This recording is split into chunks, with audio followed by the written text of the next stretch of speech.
Fight Guys back. Gonna look at this UFC Copenhagen card. I guess there's one thing I want to talk about for the UFC Mexico card.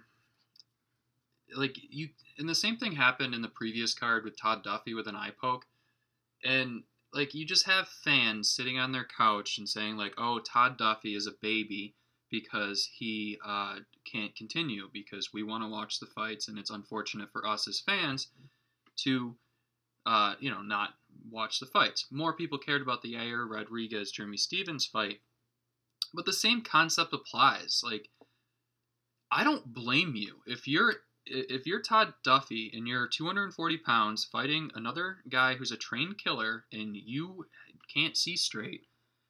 I don't blame him for not continuing. And the same thing with Yair Rodriguez. Jeremy Stephens. Jeremy Stephens got hit in the eye, couldn't continue. I don't blame him. Look at Stipe Miocic. Daniel Cormier hit him in the eye. In the two fights, Daniel Cormier has hit him in the eye like 5 times. And now we have to wait for Stipe to have cornea surgery or something. Like, eye pokes are a real thing. And it's like, if you are a UFC, MMA, a fight fan, and you're on the couch saying like, "Oh, this guy's a baby," like, I don't know, your opinion is wrong. That's just it. All right. So let's get into this. Let's get into this card. We got Nolan. I'm just gonna go through this Tapology thing, and then we're gonna talk about this card. So we got Nolan Hernandez. Now I should say I do a blog that's more detailed. I just kind of do this off of memory, and I do spend some effort doing the blog, so I do have a good memory on this because I know my research is fresh in my mind. But if you're interested in details, check out the blog because that's really where there's a lot more details and reasons for my opinions. But we got Nolan Hernandez. So he fights out of AKA. I know he frequently fights, which is always nice to see. He's a striker. He's a good boxer. He's taken some boxing matches recently. He fought, Para? He fought Para in his, or some Marlon Para, I think. He fought in his UFC debut. I think it was a short notice fight, and he was taken down, and he had his back taken real quickly in the fight, and he did fight the hands. Unfortunately, in the second round, he got caught with a knee, and that was the end of the fight. So this is a classic striker puncher versus a grappler match. Jack Shore is from Cardiff, and he has a large following over there. He's a grappler. He wants to get you up against the fence, and just refresh my mind here with his. So he wants to get you up against the fence and take you to the ground. And one thing I noticed is he's not a submission. Like later, there's one of the wrestler that's from Denmark is like a submission over position guy, but Jack Shore is very capable and very content with staying in dominating position, winning a boring fight. There's nothing wrong with that. So I don't think, moral of the story is I don't think Nolan Hernandez, I don't think he is good. He's not going to learn grappling. Even at AKA, I mean, last I checked, DC's busy. Khabib's like not there. Like, he's not going to learn wrestling in 2 months since his last fight. Or it's just, so I think Jack Shore is going to win a decision. In two of these rounds, Jack Shore is going to win from dominating grappling position or dominating wrestling position. Jack Shore isn't like the world beater when it comes to grappling. He got taken down twice, I think, in his fights. I forget the names. This is why I'd say go to the blog. And I actually couldn't even. I was kind of hoping to. Maybe I will try to just open up a Tapology page. But he got taken down against the fence. I think it was in the second round for double underhooks against Jack Shore.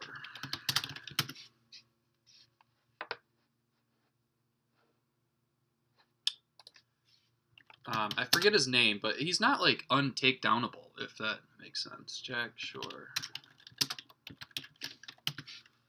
But I do think his grappling and wrestling is worlds ahead of the Nolian guy, the other guy.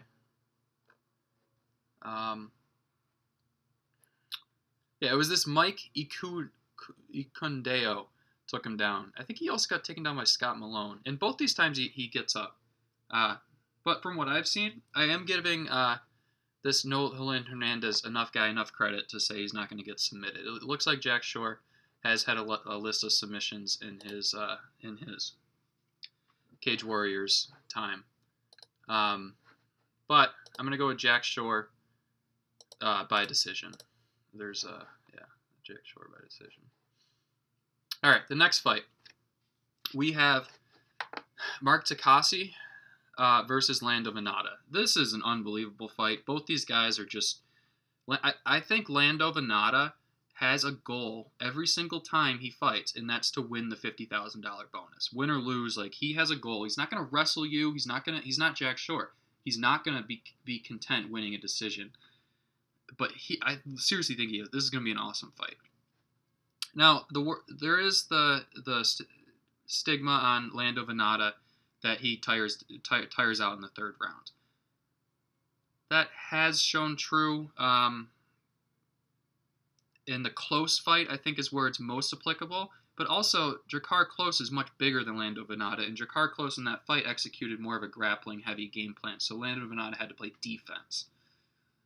He may still get tired. Sometimes I think it's just genetics where you can run all you want, but also it's like a fight. I don't think there's any physical activity that's harder physically than this. So you can say guy has a cardio issue. They're also doing extreme athletics. So, but I don't think Mark Takasi has a cardio issue. I think he's also a fantastic striker. He beat some guy in Ireland or something. But before that, I think it was Joseph Duffy.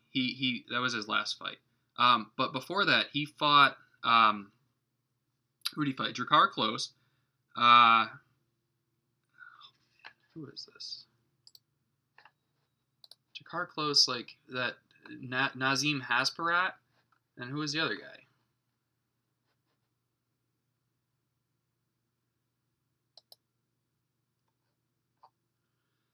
Dan Hooker. All right. Those are fantastic fighters, and there's no shame in losing three in a row. And I'm not surprised. Usually when you lose 3 in a row, you are cut from the UFC. But there's a reason why he wasn't cut, because Sean Shelby knew Drakkar Klose is good, Dan Hooker is a killer, and Nazarat Haparast is, remember that name. That kid is very good everywhere. And it's no surprise he beat Joe Duffy. I do think Lando Venata is undersized for 155 pounds. He came in at the weigh-ins. He looked a little smaller today. Maybe that's a cardio thing. He's trying to get better cardio. But I think Mark Takasi wins this one. I think he wins by knockout. This fight is ending in knockout. And I feel like he's going to win in the third round. I feel like I've watched Takasi's fights. He doesn't slow down in the third round. It may look like he's tired by his mannerisms, but his output is still there. He still has a high output of striking, and I think he will have an advantage in the third round. So we're going Takasi, knockout. I think this goes 3 rounds. I mean, Takasi's a very skilled striker. He's not going to be overwhelmed with Lando Venata's spinning wheel kicks. He's going to start attacking the legs. One thing I noticed, again, I'll put the blog in the YouTube comments if you wanted to go through it. It's worth a read if you're into the fights. One thing I think I noticed about Mark Takasi is he is starting to implement his leg kicks. He is a fancy kicker. Lando Venata is too. With the wheel kicks, you got to have a wheel kick if you're going to be a Taekwondo guy in the UFC. They never connect, except for Barbosa's at one time. But I've noticed these things never connect. But Takasi is starting to use his kicking towards the leg kicks. That revolutionary, innovative technique that is stopping people's movement. And I'm looking to see Mark Takasi chop down Venata's legs in this fight. I think that's going to be a catalyst in him kind of wearing down Lando Venata for the third round. Because it's easy to see on the surface, like guys like me, you know, and other fight fans are like Lando Venata, Mark DeCassi, like let's go, like this is gonna be a knockout. But like it's not like a coach. Like if you're an actual MMA fighter, you want to win, and you have to figure out what the best way to win is. And it's probably not getting in the center of the octagon and having a slugfest like everyone thinks. That will come into play later. But we got DeCassi by KO in the third round. I personally put a bet on the third round finish for DeCassi. Don't think that's a bad bet. Macy Chiasson versus Lena Landsberg. I'm not too familiar with this fight. If you really want in-depth analysis, I covered it better in my blog, but yeah.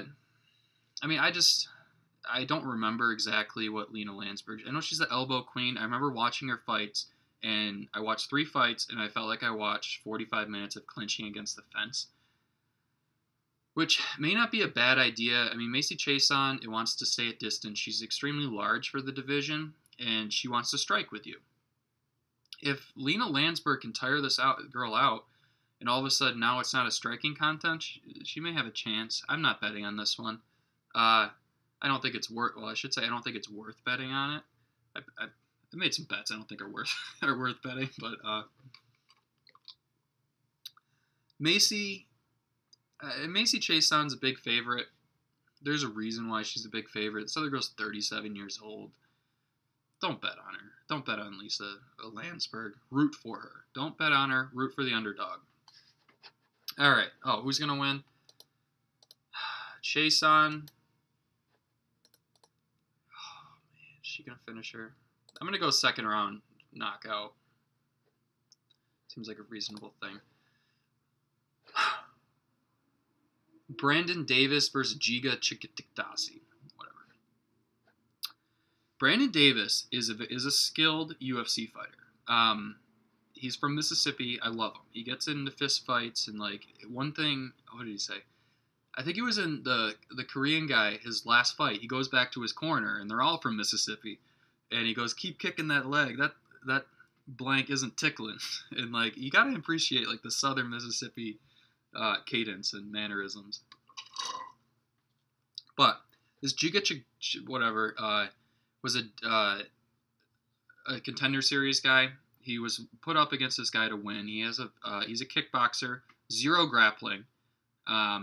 And he does have a left kick that is called, he self-proclaims it the Giga kick. I don't know. It's a decent left body kick. The problem is he can't win. Brandon Davis doesn't have tremendous takedown defense, but he is a grappler. He can take you down and have a top game. And the Giga kick dude is like has 0 defense for that. Like if he takes him down, this fight is over, and that's going to happen 3 rounds, and there might be a finish. But the only problem with that is Brandon Davis wants to stand in the center of the octagon. Now this Giga kick, I'm going to be so upset if this stupid Giga kick knocks Brandon Davis out.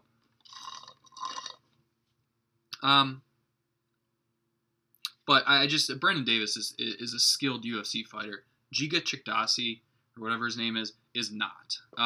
He got in the 3rd round with a minute left. He got taken down by this guy who's not very good, and he got choked out. He's not a good fighter. That's it. This Brandon Davis has all the skills. You can't walk into the UFC with a kick and win a fight against a reasonable opponent. That's what you have here. Bet on Brandon Davis. That is a good bet. Bet him to win. I don't know. It doesn't matter what I bet. But Brandon Davis to win the fight is a very good bet. Davis, oh man, is he going to knock? I'm going to say he knocks him out in the 3rd round. The other caveat I have is Brandon Davis killed himself to make 135 pounds. For a while, I thought this fight was at 145 pounds. That's why I was like, oh, it's only a couple weeks later. Like, why is Brandon Davis why is he, taking this fight? And then I'm like, oh, well, if you killed yourself to make 135 pounds, like running 20 miles a day and quitting drinking beer, that's his words, not mine. Why wouldn't you take another fight? You spent all that effort to lose 1/3 of your body weight. Why wouldn't you fight again? And then I realized this fight's at 145 pounds. So Brendan Davis might be back on the booze. I don't know. That's my only caveat here. But he'll be good. That's still a good bet. All right, now we have Siyar Bahadurzada versus Ismail Naurdiev. Naurdiev. I don't know. The Austrian Wonder Boy versus this Siyar. The Austrian Wonder Boy, this Ismail Naurdiev guy, fought twice in the UFC. He fought this house of a man. I forget his name, Michael Pizarris, and who's like a jiu-jitsu guy, wants to get on top. He is like, he's gigantic. He's like a really short and just a very muscular guy.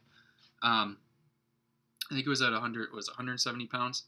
But after the first round, he gassed out. Now, what's interesting is this Ismail Naurdiev guy also gassed out. That was his UFC debut. I think he won the fight. He's a kickboxer. Or he's a good striker. He's pretty good everywhere, really. Like, he has a lot of skills, but this one glaring hole is he has no cardio. Because the next fight, he fought someone else. I forget his name. And he was a -600 or -500 favorite or something. And he came out like he looked like the best fighter of all time. He came out in the first round. He was crushing this guy with strikes. I think he might have even nearly knocked him out because he landed so many strikes. But the problem is, after the first round, even towards the second half of the first round, he got taken down. And that's it. His cardio was gone. I don't know if he was sick or the weight cut or what, but this guy has 2 fights in a row with a glaring cardio issue. To me, when it's 2 in a row, it's genetics. Like, it's either genetics or you're not working hard enough to get your cardio back. So this guy does have a cardio issue. Now, this other guy, his last fight, Siyar, he got hit so hard by Curtis Millender. I don't know how the fight didn't stop. And he's sitting there, like, I've never seen someone so concussed and also waving the finger. You know how people do that? Like, no, you didn't get me. Like, I've never seen someone more concussed waving the finger saying, I'm good. You didn't get me. But to his credit, he's also never been knocked out in his UFC career. I'm sorry, his professional fight career.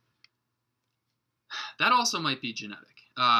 But there's a story that stood the test of time in UFC that as you get older, eventually your chin starts to go.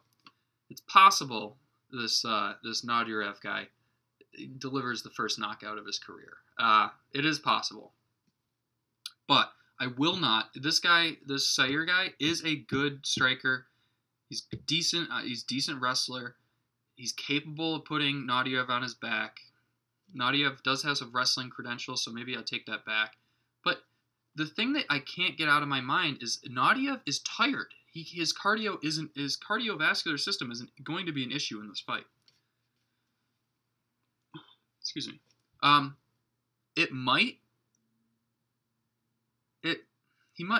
might knock him out in the first round, but I'll tell you what, man. I've seen nothing that says this Naurdiev guy is better for the Austrian Wonder Boy is going to last more than 1 round at high level of output. Nothing. I think that Siyar is going to win this fight by knockout in the 3rd round. I personally put a bet on that 3rd round because Siyar is a very good striker. He thinks he's the best striker in the world. He has a left kick that's decent. That he's very proud of. He let everyone know about that in one of his finishes to the gut.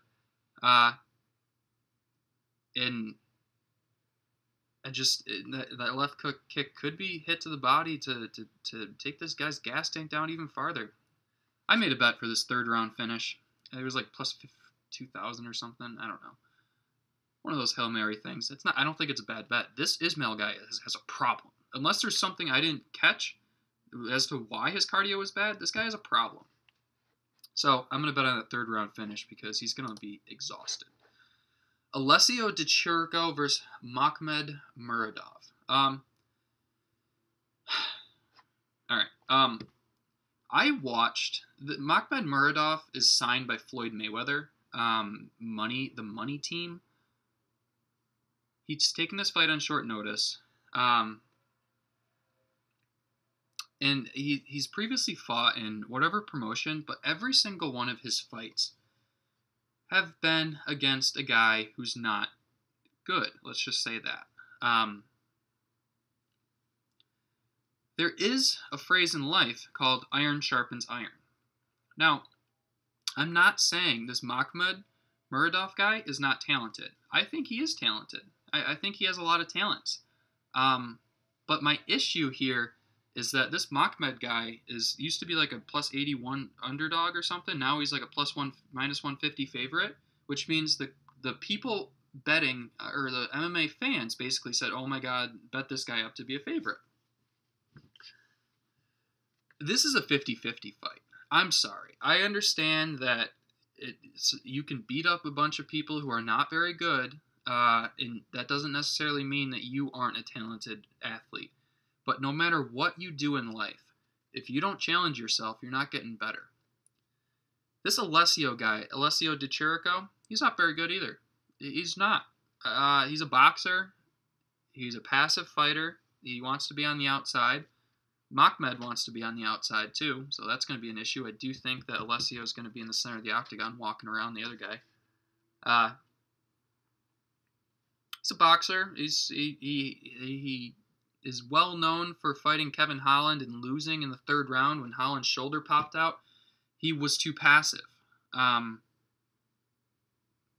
Holland, what's his name? I think it's Kevin Holland. He was injured. So if you're injured, like, you should know that and attack the shoulder. Like, it was a close fight, and he ended up losing because he lost that third round because Holland's a long guy. He kicked him and won like a point fight in the third round. That's a problem for Alessio. Now, I do kind of think there's like a language barrier because he speaks Italian. This is an Italian from Italy. This is Italian from Rome, not your Italian buddy down the street. Like, my best friend's Italian. He's not from Rome. This guy doesn't speak the language. So there might be a language barrier there, but I'm pretty sure a guy hurt transcends language. But anyway, the point I want to make for this fight is, for whatever reason, this Makhmud Muradov guy is like a minus 150 favorite, and this is a 50-50 fight. This guy has fought 6 times in the UFC. 6 times in the UFC. This other guy fights no one. He could be very good. I don't know what gym he's at, but his training partners could be sensational. Training's not fighting. And I don't know, man. I just feel like the step in competition, this guy's going to be like, okay, there's a difference of competition here. And Di Chirico is going to be like, okay, this is the same. I've experienced this before. This is how I've learned where to get better. I've worked on it at camp. Now I'm coming back to fight at the same level of competition. I think this Alessio Di Chirico guy is a good bet. He's an underdog. I think he's going to win decision. And I don't know. Floyd Mayweather's guy, like, apparently Floyd Mayweather is investing in low-level MMA fighters. I don't know. But I'm taking Di Chirico. I think he's going to win by decision. And the reason why I think that is because this Makhmud guy is... he is very passive. And Alessio fought this guy from, I forget his name. He went to SUNY Mooresville. And he was very passive too. I think Alessio Di Chirico has octagon control and wins a 2-1 decision. I think octagon control is the difference in this fight. I also want to throw the caveat in there. I'm not saying it's impossible for this Muradov guy to win. And as a matter of fact, I think there is... I do like his skills on the ground. He has a lot of techniques that you can tell he knows what he's doing on the ground, even though his opponents are trash. I think there's a possibility that his ground game allows him to choke out this Alessio Di Chirico guy, because Alessio Di Chirico is not good on the ground.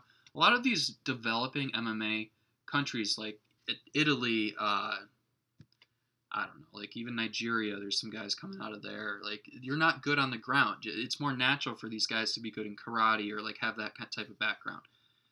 The odds for that are plus 1,400 or something. I put a $5 bet on it to win 70. It's not a bad bet, but I really want to see this Alessio guy win because I don't see what everyone else is seeing with this guy being just gonna come into the UFC and just beat this guy up. All right, Alen Amedovski versus John Phillips. John Phillips is a guy who's a boxer who does not have. This is a mixed martial arts fight. He doesn't have any skills. He fought Curtis Birds or Charles Bird or something in his first UFC debut. And that was an exhibition of what happens to you if you don't know how to wrestle and if you don't know how to if you don't know how to defend yourself off on the ground. Like if you don't know how to wrestle, you can't fight. That's just true. And he has no ground game. So what John Phillips wants to do is get into a slugfest. That is his only option. Now, Alen Amedovski also doesn't have much of a ground game, but Alen Amedovski is more of a mixed martial artist than John Phillips. John, the White Mike Tyson Phillips. That's his nickname on Tapology. Now, Alen Amedovski is also a guy that has power and wants to get in a fist fight. I just feel like he's not going to give in to this guy in the first round, and he may take him down in the first round, I think. But he's not well versed on the ground. I just think this is a close fight. With the guy who has more mixed martial arts skill is a good bet. He's minus 125. Pay a little bit more or something to bet on the guy who's the better mixed martial artist. He has a higher percent of chance of winning. John Phillips, I'm telling you, he has more of a chance to stand in the octagon, sit in Indian style, and cry that the other guy isn't engaging him in a slugfest than he does at trying to take him down or defending a takedown. That's a promise from the fight guy. That is more likely to happen than him having top position and administering ground and pound in this fight. So we're going Alen Amedovski. What do we got? We're going to go...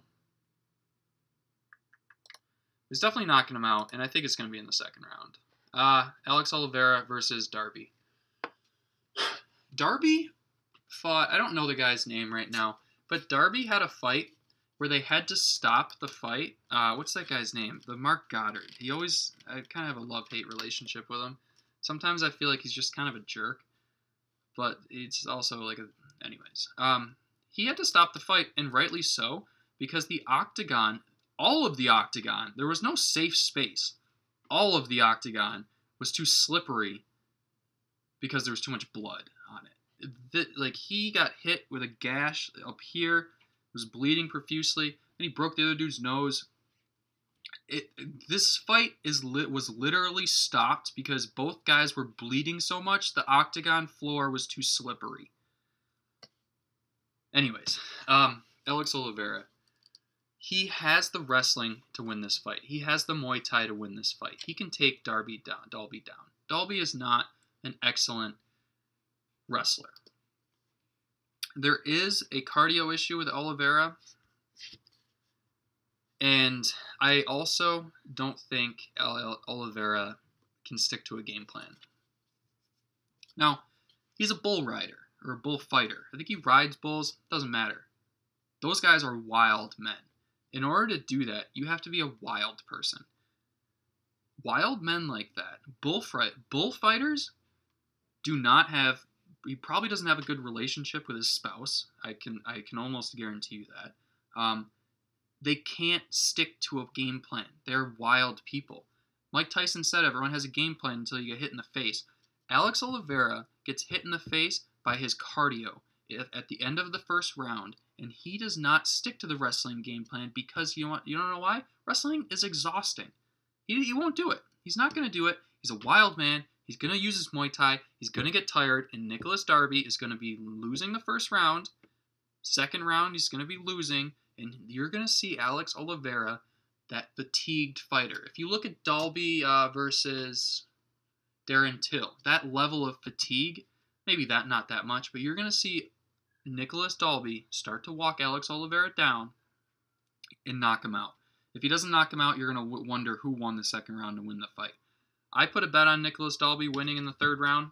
It's a pretty reasonable bet given the odds that I got. But I'm going to say Dalby wins. Dalby wins, excuse me. My wife told me to say excuse me every time if I burp or any sort of indigestion. That's what I'm supposed to do, so pardon me. But I'm thinking Dalby gets the victory in the third round. Yeah, and I think he knocks him out. Dalby has power in his hands, and one thing Dalby has a clear advantage on in this fight is his cardio and his will to win. He's not the greatest. He got taken down by some guy who was not a very good fighter. I forget who it is. Again, look at my blog if you want a detailed description of this. But his wrestling is not up to the level, but his cardio is sensational, and this is he's going to win the third round. All right, Ovince and Preux versus Michał Oleksiejczuk.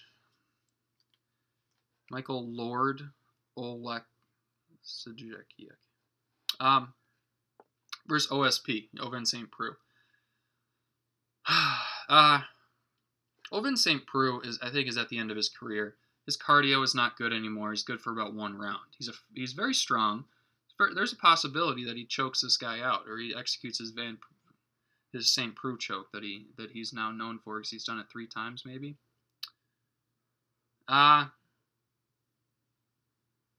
Michał Oleksiejczuk, the Polish guy here, got caught with steroids, estrogen blockers, and I think if you get caught twice with something like that, you're kind of screwed from the UFC. I don't know. Ask John Jones or TJ Dillashaw or whatever. But I think if he got a 6-month suspension, but I think if you got caught twice with that, you're kind of screwed. So he's not on the steroids anymore, I would imagine. OSP will gas. I don't think Michał Oleksiejczuk gets him out of there. I think the Polish guy wins in the second round by knockout. I mean, if that Nikita Krylov can choke OSP out in the second round, he has no ground game. He's gonna gas. There's no getting better from that. The Polish guy fought Jared Cannonier Khalil Rountree before Khalil Rountree had his rejuvenation over in Thailand. And the same thing happened. He gassed out, and then this other guy, the Polish guy, kind of tactically hit him. Didn't knock him out, but beat him up for the last 2 rounds of the fight. And you might see that in this one. There might be a knockout, but I think there's going to be a second round knockout. I think this Polish guy he's going to knock him out. OSP doesn't have the cardio to last more than 1 round.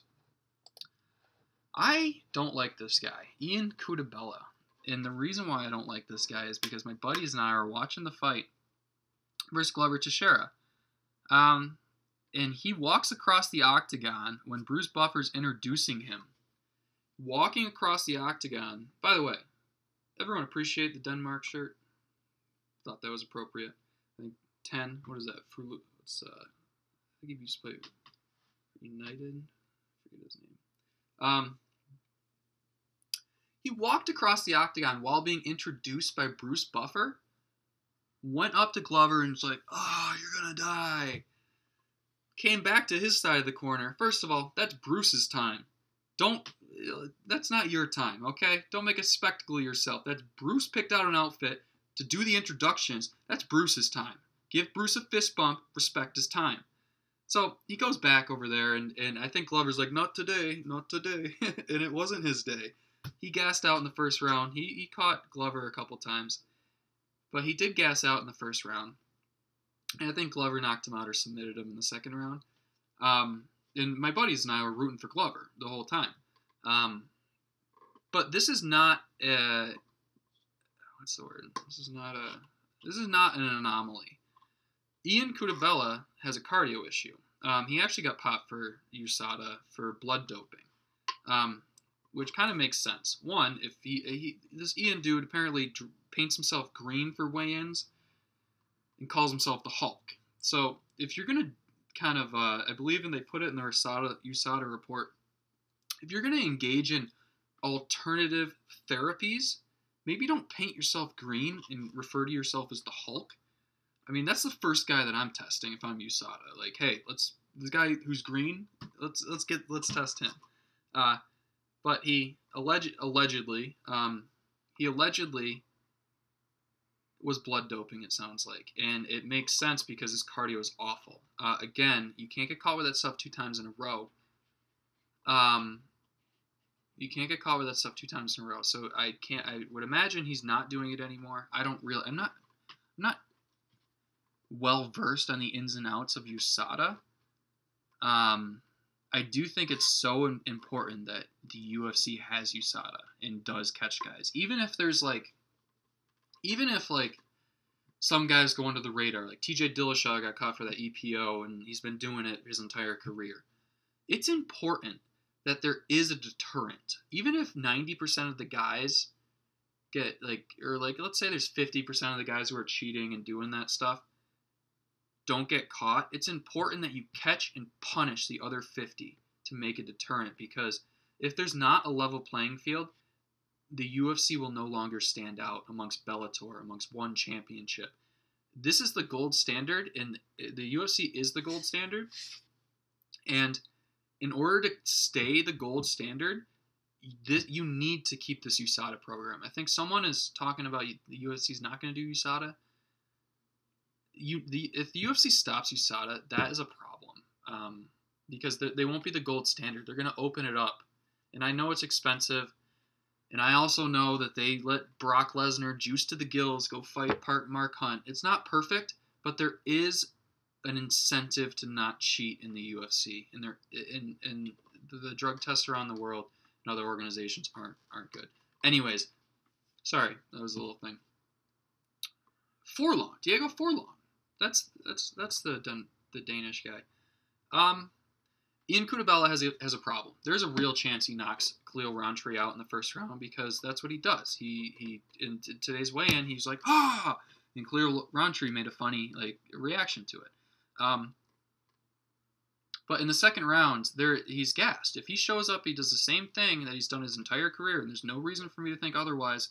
Khalil Rountree is going to win this fight in the second round by knockout. Khalil Rountree had a cardio problem. I don't even want to talk about it because I like Khalil Rountree a lot. Just his I don't know, his story. He recently went to Thailand to learn Muay Thai, and he came out a completely different fighter against my boy Eric Anders. I love Eric Anders. Hold on. Excuse me. I want Eric. We all have our favorite fighters, and Eric Anders is one of mine, who is irrationally you think is very good. I don't even know if it's irrational. I saw him fight Lyoto Machida, and I saw him walk him down the entire time, and I saw Lyoto Machida win a point fight I didn't think he should win. And to me, octagon control is important, unless you're getting really tuned up at counter strikes. The guy walking the other guy down is the more skilled fighter. And he literally at that time only had a left hand. He's just walking this guy down.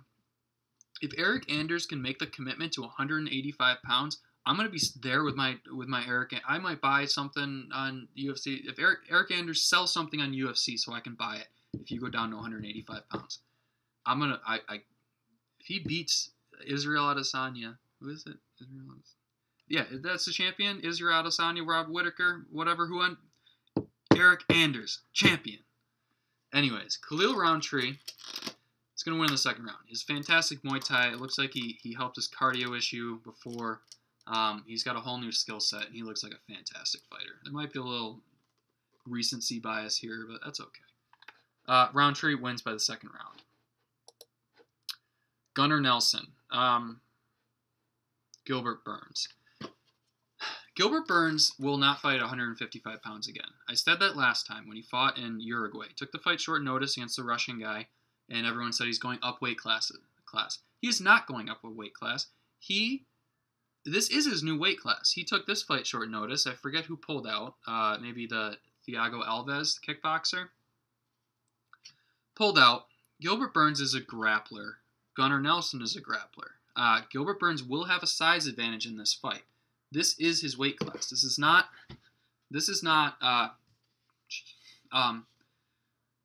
this is not like he's going up in weight class. If anyone ever tells you Gilbert Burns when you're watching your fight, this is Gilbert Burns' new weight class.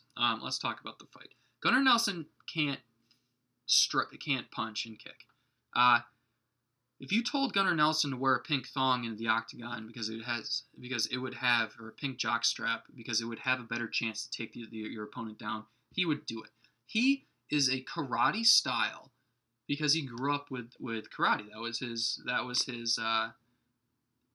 his background as a child. I played hockey. Gunnar did karate. We know kids that did karate. Whatever. So that's why he stands like that. There is no intention to knock you out or to stay on the ground. He stands karate style to figure out how to take you down, and he is an accomplished grappler, but zero striking. I think there's a very real possibility that Gilbert Burns knocks Gunnar Nelson out. He's going to have the size advantage, and he's a much better striker. The other, I don't know, elephant in the room, but the other dynamic to talk about in this fight is Gunnar Nelson is obviously a grappler, and he's very good on top. His top position is good. His bottom ground game is not elite, but his top position is good. A lot of times in jiu-jitsu, guys like the bottom. Eddie Bravo's a bottom guy. A lot of guys like the top. Who was that famous guy, Gracie, that he fought? That Gracie was top, Eddie Bravo was bottom. Gunnar Nelson is a top position guy. I also think Gilbert Burns is a top position guy, but the point is that Gilbert Burns is a very high-level grappler as well. Gunnar's not... The Thiago Alves, Gunnar would have been able to walk through him and grapple him to the ground and win a fight. Gilbert Burns isn't going to have that happen because Gilbert Burns has a lot of experience in grappling and that just they're two high-level grapplers going at it. And a lot of times when you have two high-level grapplers going at it, what happens, everyone? You have a shoddy kickboxing match. Gilbert Burns is the better striker, and I think there's a real possibility that he knocks Gunnar Nelson out. The other thing I wanted to say is, in Uruguay, Gilbert Burns showed up on 2 weeks' notice. He was in camp with this guy I saw in Richard, Vicente Luque. He was in camp with Vicente Luque, and he so supposedly he should have been in shape, I guess. He had a cardio issue in that third round. He also had his leg kicked, and his leg seemed to bother him. He had a wrap on it, and the Russian guy attacked it. And he had a leg issue, and also he had a cardio issue in that third round. Gunnar Nelson does not have a cardio issue. I don't expect that to change. I don't even expect Gilbert's ankle to fully heal. Gilbert, if this fight gets to the third round, Gunnar Nelson will be the better fighter. He's not cutting weight. Gunnar Nelson doesn't like to cut weight. For a long time, he's undersized for the division. But Gilbert Burns, again, will have the size advantage. This is Gilbert Burns' division. He is not a 155-pound fighter. It was too much for him to make the weight. This is his division, and he will have a cardio issue in the third round because that's what he showed taking a short notice fight in Uruguay a month and a half ago. Why think differently? If this fight gets to the third round, Gunnar Nelson has an advantage, and he has more heart. He has a will to win that's better than Gilbert Burns from watching tape, and he is very good at finishing from full mount position. He finishes fights. Look at that Oliveira fight. He found top position, calmed down, and delivered a crippling elbow that ended the fight. That was the most... Before I saw that fight that ended because the canvas was too slippery in blood, that was the most violent fight I've ever seen in my life. He was choking him out, and blood was shooting like you see in the movies.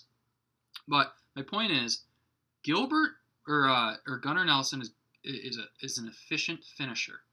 And don't be surprised. I put a bet on it. He finishes in the third round. I like these little prop bets. No one wins at gambling, but it makes you. I put $50 online when my wife and I went to UFC Rochester, and I just mess around.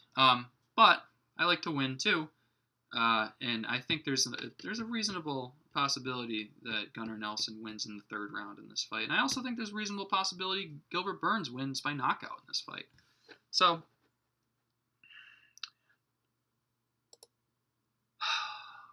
Do I do it? What do I do? The knockout or the third round finish? Which one? And unfortunately, Burns is going to win I don't want that to happen, but he's going to win the second round by knockout. So this is the Olympian. He's a Denmark Greco-Roman wrestler. Now, I didn't grow up wrestling. I don't know what Greco-Roman wrestling is. I think that is also something a lot of other casual MMA fans do not know what it is either. 6 months ago, I looked it up, and the Ian Cuțelaba has a Greco-Roman background, and then this Mark Madsen guy was an Olympian, three rounds Greco-Roman Olympian. It focuses on the top of the body. There's no double legs. There are no single legs. It's a top, and you'll see it in Cuțelaba's game, and you'll see it in Marco Madsen's game. Where it comes into play really is against the fence. You can get those double underhooks or like overhooks or whatever, and you can trip and slam your opponent to the ground. He's not really proficient. I mean, obviously, having 12 years of Olympic wrestling experience, he's probably capable of shooting a double leg. But you'll see that, and that's another reason why I think that Cuțelaba is not going to win in the first round, is because he's not. I don't think that. I don't think that Khalil Rountree is going to be outmuscled in I don't know. I'm actually speaking out of my so I don't know what I'm talking about. Is what I'm trying to say when it comes to Greco-Roman wrestling. But I did look it up, and it's focusing on upper body. So you can trip. There's some throws, maybe some judo throws in there too.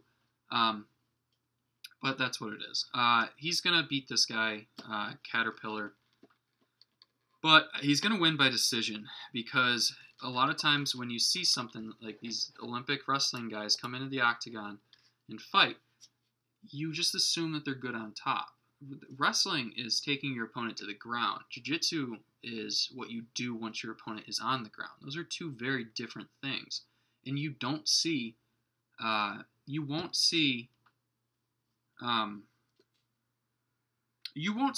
like Mark Madsen pass guard, like go into side control. Like you'll just see him dominate positions, and he will forcibly put you on the ground, and he will throw some punches, throw some elbows. I think his first fight was like it was the most violent fight I've seen. Well, MMA is a violent sport. I've seen a lot of violent fights. John Jones Machida, remember when he choked him out and dropped him? This was worse. Mark Madsen, he looked like a man that eats raw meat when he just dropped this lifeless body, just slammed him to the ground. It's kind of, I don't know. It's sometimes like when you're so much better than an opponent, and I don't know, you don't want to see anyone get slammed to the ground like that, their lifeless body. But anyways, I have this conversation with my wife sometimes too. What is more violent? Because I'm sitting here watching the fight cards every Saturday. And she's like, well, isn't this like a violent sport? Isn't this like bad? And I'm like, well, people watch football. Every single week it seems like a guy's being carried off on the field that isn't moving. Like, at least these guys are getting up, man. Like, I don't know. I feel like MMA gets a really bad rap for just being like violent, or being like I don't know. Football is a more violent sport when it comes to injuries, bad like spinal injuries. But, yeah, so Madsen wins this fight by decision. He can't submit. He doesn't have any skills. This other guy doesn't have any skills either. I'm not betting on it. But I watched his tape. He doesn't have any jiu-jitsu skills. Jack Hermansson. All right, so some guy, I write this blog, and I post it on Reddit or something, and this guy said, you know what, your MMA knowledge needs to be improved. And he said that because I said that guillotines never work, I think was what he took offense to. And what I was trying to refer to is like all the time you see guys pull guard with a guillotine and the head slips out and now the other guy has top position. And to me, top position is a losing, if your opponent has top position, you're on the bottom, that's a losing MMA position. Maybe he will have a different recount of it, but I think that was basically the gist of it. I don't think guillotines work often. I don't think it's a rather effective technique to use. But Jack Hermansson put David Branch in a guillotine choked him out. Now, anytime someone gets in a guillotine, I'm like, oh, all right, well, let's see. When he did this, just my gut said something is right. Like, this is right. This Jack Hermansson guy is a mutant on the ground. He is the best top position guy in the UFC. I bar none. I don't think anyone is better on top of an opponent than this guy. Jack Hermansson. One thing, he fought Gerald Meerschaert in Milwaukee, which I think is like Meerschaert's hometown. And Meerschaert is known for being a fantastic grappler, fantastic jiu-jitsu guy. He walked through this guy like a hot knife through butter. And I think he's going to do the same thing Jared Cannonier. He doesn't have fantastic striking. He's not bad. Like, he's actually decent on his way back with short, efficient strikes. Sometimes when you don't know how to do something, you focus on the details and you do it better. And compared to like guys who are like comfortable and like, oh, I know how to do this, and you don't focus on the fundamentals. I feel like Jack Hermansson's at the level where he knows I'm 185 pounds or whatever he weighs, and he's short strikes. Like, he doesn't need a lot of power to wind up. He's decent with his in the Jacare Souza fight. He was backing in the fence, and he like right to the chin, and he's not a poor striker, and he's good defensively.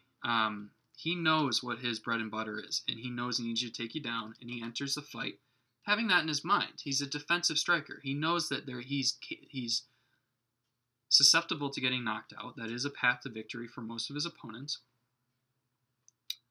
And he's aware of it, and I'm okay with his striking. I think Jared Cannonier either knocks him out or he loses by knockout, because Jack Hermansson, when he finds those full mount positions and flattens your back out, his gut is to punch, to finish the fight.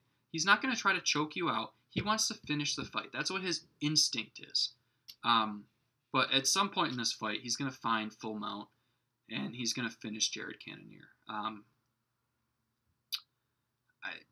I think the odds are like plus 500 that he wins by knockout, and I think that's a good bet, because I think there's a decent chance that in the third round, Jared Cannonier gets mounted, and the ref stops the fight from punches, because this guy is a mutant on the ground. Like, he's going to cut through Jared Cannonier. So we got Jack Hermansson. I think he's going to win by knockout. I'm going to say third round. All right. Now, some people may be looking for bets, so let me just go through this and try to see if any stand out. Jack Shore, bet the decision. That's not, it was like plus 3 something. It's not a bad bet. You may lose, but it's better than betting Jack Shore as I don't think he's going to finish this fight. He's a position over submission over finish guy. And I think he's happy just 15 minutes, get a decision. Not an unreasonable bet. I bet that Takasi and Venata doesn't go 3 rounds. I think someone's getting knocked out in that fight. I don't see how they don't. I forget what it is. It's probably 50-50, but I bet that. That's up to you. I also bet this third round finish from Takasi, because I think Takasi looks good cardio-wise based on his output. And I do think Lando Venata kind of has struggles with the output, so that's what I bet. So if you're looking at this channel, Macy Chason, I don't know. I don't care about this fight. Brendan Davis is a good bet. This guy is not an MMA fighter. If you look at Giga, whatever, he's not. Look at his Tapology page and look at the guys who he's fought. He has a left kickboxing body kick and high kick. That's it. You cannot win in the UFC with that. This Brendan Davis to win is a fantastic bet. I don't care if you pay minus 160. I bet Siyar to win this fight in the third round, because this guy's cardio is just awful. Part of me says that he's going to win the second round, because Siyar is a capable striker, and this guy's cardio is so bad. But that's up to you. Siyar kind of looks sick. I don't know what the deal is at the weigh-ins today, so you might want to pass on that one. What do we got? I bet the Italian. I don't... I have the feeling that someone knows something I don't, but I have to trust myself. I think this is a 50-50 fight, and this Italian is the underdog. Alen Amedovski is like so much better as a martial artist compared to John Phillips. Bet Alen Amedovski or whatever. That's a good bet. Will he knock him out? He probably will. You could also bet the knockout in this one. This fight may be a good one to bet. Doesn't go to distance. With both these guys are like kind of knockout artists. There's no reason to say that this fight goes the distance, goes to a decision. But Alen Amedovski's a good bet because he's so much better. Like he's a better mixed martial artist, and he wins this fight more often than not. Pay -125 or whatever to bet him. I bet Nicolas Dalby to win in the 3rd round. Alex Oliveira has all the skills to win this fight. I just don't think he has the octagon intelligence to really execute it. And listen, bull riders don't have good marriages, and they don't stick to game plans inside the octagon. I mean, that's just another, mark that down. The Polish guy, I don't bet him. I'm not betting on it. He just got off the steroids. Ovince and Preux is going to gas out. I just don't want to bet on either of these fighters. I like Khalil Rountree to win this fight. That's pretty good. I think it's a reasonable bet. He went to Thailand, came back a different fighter. Like, especially if this fight gets out of the 1st round. Ian Cuțelaba only has 1 round of fighting in him. Gunnar Nelson, Gilbert Burns. And unfortunately, I think Gilbert Burns knocks Gunnar Nelson out. I think that's a good bet. Mark Madsen. I don't like this guy. Mark Madsen. Oh. He's the hometown guy. He's going to win. Don't pay -700 to bet on him to win. $7 to win $1. $700 to win $100. What if he loses? Jack Hermansson. That's a good bet. I think this guy. The only chance this Jared Cannonier guy has, Cannonier, is knocking him out. Jack Hermansson's going to win this fight, and it's pay the -250. He wins this fight a lot. And this Jack Hermansson guy might be the 185-pound champion. Who else is down here that might? Jack Hermansson versus Eric Anders. That's the next fight. All right.